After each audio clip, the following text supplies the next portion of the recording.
एक प्रेमी अपनी प्रेमिका की जुल्फों में ऐसा खोया कि वह बेहोश हो गया।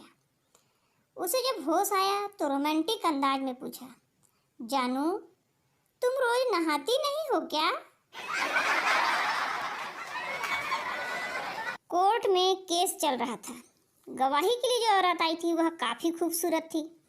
वकील ने औरत से पूछा, परसों रात तुम कहाँ थी? औरत बोली, अपने पड़ोसी के साथ होटल गई थी। वकील ने दूसरा सवाल पूछा, और कल रात? औरत बोली, मेरे दूसरे पड़ोसी के साथ थी। वकील ने धीरे से पूछा, और आज? आज का तुम्हारा क्या प्रोग्राम है? दूसरा वकील चिल्लाया, ऑब्जेक्शन मिलॉर्ड, यह सवाल मैंने पहले ही कर लिया है। चाचा वोट डालकर बाहर आए और पोलिंग एजेंट से पूछा, तेरी चाची वोट डाल गई क्या बेटा? एजेंट ने लिस्ट चेक करके कहा, जी चाचा जी, वह वोट डाल गई। चाचा भरे गले से बोले, अरे यार, थोड़ा जल्दी आता तो शायद मिल जाती। पोलिंग एजेंट बोला, क्यों चाचा, आप साथ में नहीं रहते क्या? चाचा बोले, बेटा, उसे मरे हुए 15 साल हो गए, हर बार वोट डालने आती है पर मिलती नहीं है। एक बार एक बादशाह ने खुशी में सभी कैदियों को रिहा कर दिया। उन कैदियों में बादशाह ने एक कैदी को देखा जो बहुत बुजुर्ग था। बादशाह ने उस बुजुर्ग कैदी से पूछा, तुम कब से कैद में हो? बुजुर्ग बोला, आपके अब्बा के ज़माने से।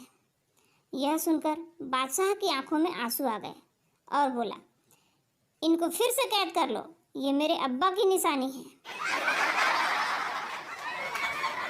एक बैंक मैनेजर ने रिटायर होने के बाद पोल्ट्री फार्म खोला। उसने सभी मुर्गियों को एक दिन में 2 अंडे देने का टारगेट दिया। सभी मुर्गियों ने अपना टारगेट पूरा किया, लेकिन एक ने सिर्फ एक ही अंडा दिया।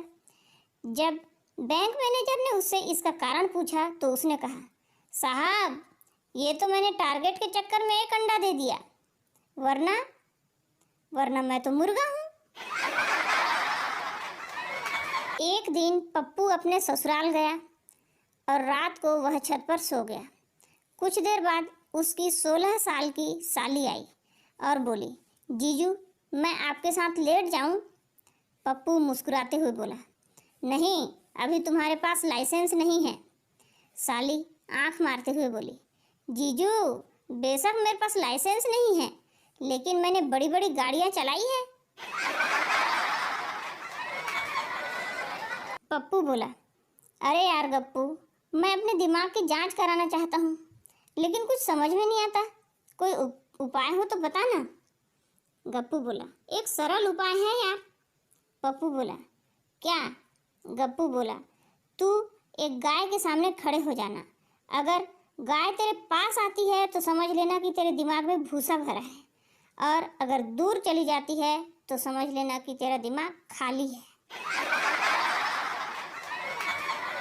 पप्पू ने माइक पकड़कर ऐलान किया, दोस्तों, अगर मंजिल को पाना चाहते हो तो हौसले बुलंद रखो, अगर प्यार को पाना चाहते हो तो एतबार साथ रखो, और अगर हंसना चाहते हो तो दांत साफ रखो। पिंकी बोली, जब तुम लड़के किसी लड़की को प्रपोज करते हो तो उसका हाथ क्यों पकड़ लेते हो? पिंटू बोला, बस अपनी हिफाजत के लिए, कि कहीं वो थप्पड़ न मार दे। एक बिहारी आदमी जब जेल गया तो उसकी पत्नी ने उसको फोन लगाया। पत्नी बोली, ये हम का सुन रहे हैं जी? आदमी बोला, का सुना तुमने? पत्नी बोली, सुना है तुम जेल में भी गुल खिला रहे हो, कौन है वो कमीनी? आदमी बोला, चल हट पगली, हमें यहाँ के गार्डन में काम मिला है और हम गुलाब खिला रहे हैं, और तू क्या समझी कि हम गुल खिला रहे हैं? 2 दोस्त आपस में बातें कर रहे थे। मोनू बोला, यार, पुराने ज़माने में जब टेलीफोन सेवा नहीं थी तब लोग एक दूसरे को कैसे मिस कॉल करते थे? सोनू बोला, यार, तब तो हिचकी को ही मिस कॉल माना जाता था।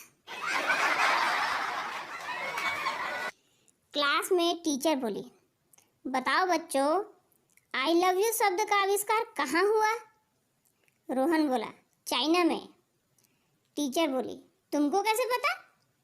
रोहन बोला, मैम, इसमें चाइनीज चीज के ही गुण हैं, न गारंटी न वारंटी। पेशेंट बोला, डॉक्टर साहब, पर्चे में ये पहली दवा कौन सी है? डॉक्टर बोले, ये दवा नहीं है पगले, मैं तो पेन चलाकर देख रहा था कि चल रही है या नहीं।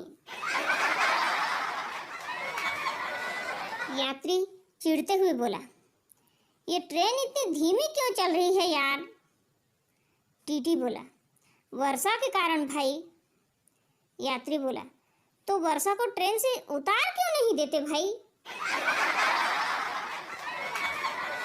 संता बोला, डॉक्टर साहब, आपकी फीस कितनी है?